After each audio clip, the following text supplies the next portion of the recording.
દેશના ચોમાસા માટે વધુ એક ખરાબ સમાચાર સામે આવી રહ્યા છે।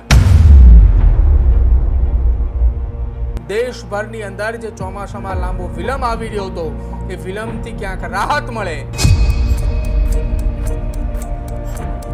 આગામી દિવસોમાં વરસાદની શક્યતા ઓછી દેખાઈ રહી છે। હજુ સુધી તમે અમારી ચેનલને સબસ્ક્રાઇબ નથી કરી તો અત્યારે જ ન્યૂઝરૂમ ગુજરાતને સબસ્ક્રાઇબ કરો, ફેસબુક અને ઇન્સ્ટાગ્રામ પર ફોલો કરો।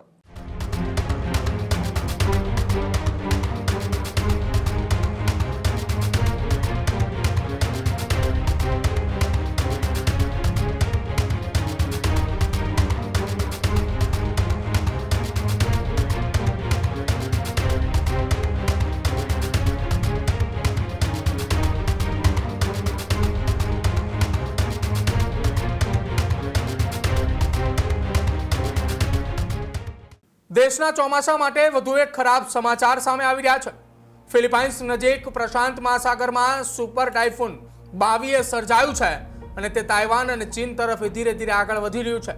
તેની અસર 3 થી 4 હજાર કિલોમીટર દૂર બંગાળની ખાડી સુધી જોવા મળી છે, કેમ કે બંગાળના ખાડીની અંદર જે સિસ્ટમ સક્રિય થવાની શક્યતાઓ વ્યક્ત કરવામાં આવી હતી કે જેના કારણે દેશભરની અંદર જે ચોમાસામાં લાંબો વિલંબ આવી રહ્યો હતો એ વિલંબથી ક્યાંક રાહત મળે અને હવે આ 22 સુપર ટાઇફૂન સર્જાતા ચોમાસું એ ક્યાંક હજુ પણ નબળું પડ્યું હોય તેવા સમાચારો છે।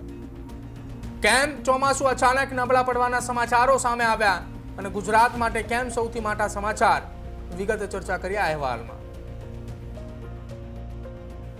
ગુજરાત માટે ચોમાસાને લઈને એક મોટા સમાચાર સામે આવી રહ્યા છે। હવામાન વિભાગની સેટેલાઇટ તસવીરોમાં ગુજરાત પરથી વાદળો અચાનક ગાયબ થઈ ચૂક્યા છે। આગામી 7 દિવસ સુધી વરસાદની કોઈ સંભાવના પણ નથી। વરસાદની ગેરહાજરીના કારણે હવે ફરી એકવાર ગરમી એ અકળાવશે, જ્યારે બીજી તરફ દેશમાં ચોમાસું એ પૂરેપૂરું બેસી ગયું છે, પરંતુ વિધિવત રીતે જે આજથી એ તસવીરો હવામાન વિભાગની સામે આવી રહી છે એ ચિંતા ઉપજાવનારી છે। હવામાન વિભાગની સેટેલાઇટ ઇમેજના માધ્યમથી મધ્ય ભારતમાં વધુ ચોમાસું એક્ટિવ છે, પરંતુ મધ્યપ્રદેશ, છત્તીસગઢ, ઝારખંડ, બિહાર, પશ્ચિમ બંગાળ અને પૂર્વોત્તર સુધી વાદળો ઘેરાયેલા છે।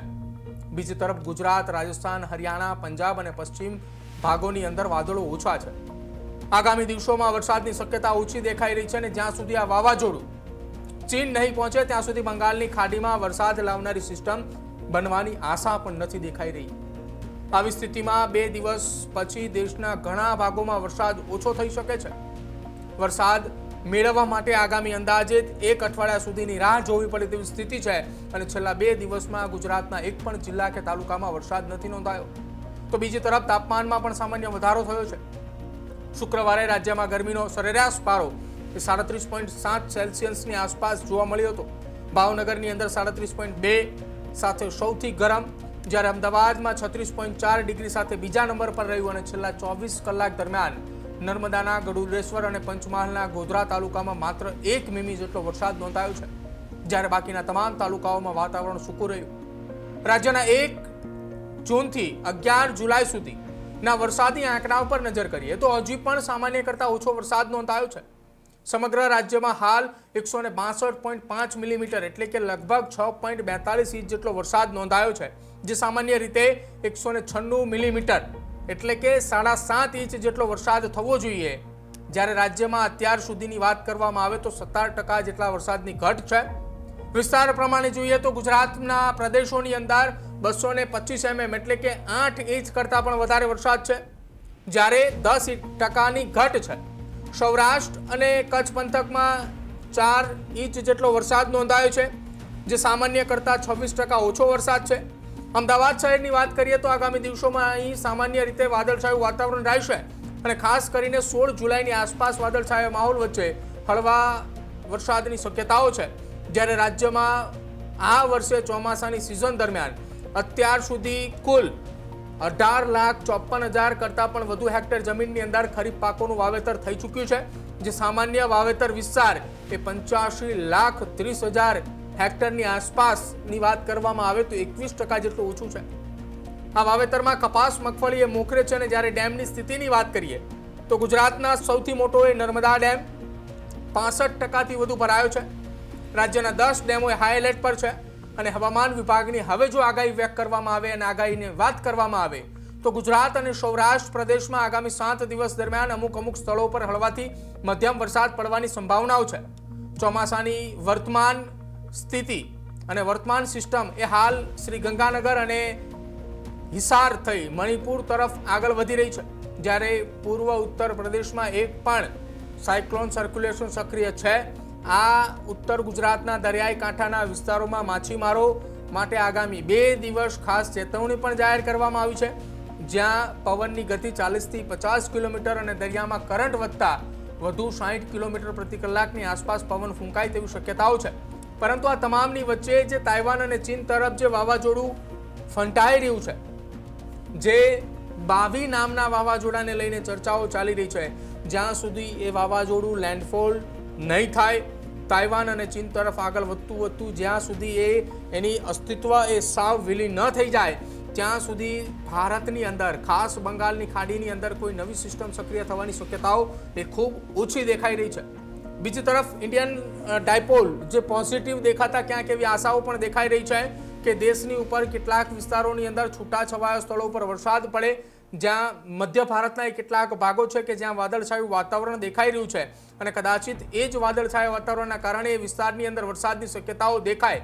પરંતુ બંગાળની ખાડીની અંદર જે સિસ્ટમ સક્રિય થવાની વાત હતી કે જે સિસ્ટમના કારણે આગામી સમયની અંદર એટલે કે 15 તારીખથી લઈને 20 તારીખ સુધી રાજ્યભરની અંદર વરસાદી માહોલ સર્જાય, સિસ્ટમો બને, એ હવે કદાચિત ઓછું થાય તેવી શક્યતા વ્યક્ત કરવામાં આવી રહી છે, કેમ કે તેની પાછળનું કારણ બંગાળની ખાડીની અંદર કોઈ સિસ્ટમ એ જલ્દી સક્રિય ન થાય તેવી શક્યતાઓ છે. અને બીજી તરફ અરબ સાગરની અંદર જે અત્યારે વાત કરવામાં આવે ખંભાતની ખાડી અને તેના આસપાસના વિસ્તારની અંદર, તો હાલ ત્યાં પણ કોઈ સિસ્ટમ એ લાંબા સમય સુધી સક્રિય ન થતી હોય તેવું લાગી રહ્યું છે.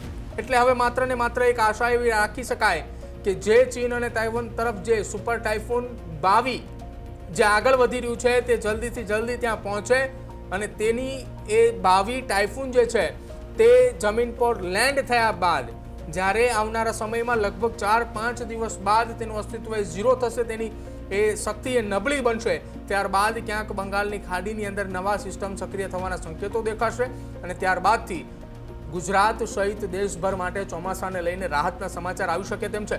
પરંતુ હાલના તબક્કે અને હાલની સ્થિતિએ જો વાત કરવામાં આવે તો દેશ માટે ચોમાસું એક ખૂબ આશા તો અત્યારે છે, પરંતુ અત્યારે સંકટના વાદળોએ ઘેરાઈ રહ્યા છે, કેમ કે સતત વાદળો એ તારીખ જતા દૂર થઈ રહ્યા છે અને હવામાન વિભાગ દ્વારા જાહેર કરવામાં આવતી એ સેટેલાઇટ ઇમેજથી ડર સતાવી રહ્યો છે, વધારી રહ્યો છે કે શું આવનારા 7-8 દિવસ સુધી વરસાદ ન આવવા અને ત્યારબાદ જો કોઈ સિસ્ટમ સક્રિય નથી થતી તો શું એ દિવસો હજુ પણ લંબાઈ શકે છે ખરા?